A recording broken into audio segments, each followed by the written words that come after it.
আপনারা ইলেকশন করেন, হরতাল করেন, এই করেন সেই করেন, আমার কথাটা ছোট ভাই হিসেবে বিশ্বাস করেন। আমি কোনো দলের মানুষ না, আমি সবার শুভাকাঙ্ক্ষী।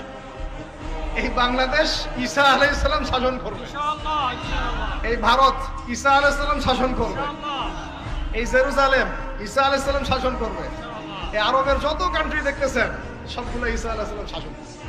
তার আগ পর্যন্ত আপনারা এই খেলা চালাইতে থাকেন, কোনো লাভ নাই, আস্তে আস্তে সব শেষ হয়ে যাবে। এখন একটা মজার প্রশ্ন, এই প্রশ্নটাই শেষ করি। ইমাম মাহদী আবার কখন আসবে? আমরা তো বুঝলাম ইমাম মাহদী আসবেন, তারপরে দাজ্জাল, তারপরে ঈসা আলাইহিস সালাম, তারপরে খেলাফত, এই তো।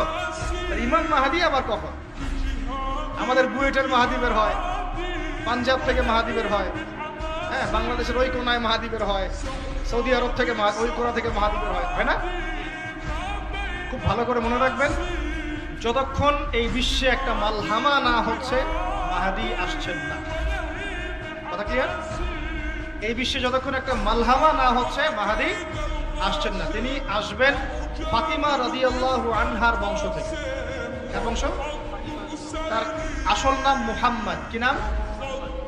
তার নাক উঁচু, নাক একদম উঁচু, খাড়া, কপাল চওড়া, চেহারার গড়নটা আমাদের নবী সাল্লাল্লাহু আলাইহি ওয়াসাল্লাম। তার বাবার নাম হবে আব্দুল্লাহ, তার মায়ের নাম হবে আমিনা। তিনি দায়িত্ব নিতে চাইবেন না, তিনি দায়িত্ব নিতে চাইবেন না। তিনি দায়িত্ব না নেওয়ার জন্য মদিনা থেকে পালিয়ে মক্কায় চলে আসবেন। ভয়ে আমাকে দায়িত্ব দিও না, এই ভয়ে। ও তিনি আরবি ভাষায় কথা বলবেন, বাংলা ভাষায় না।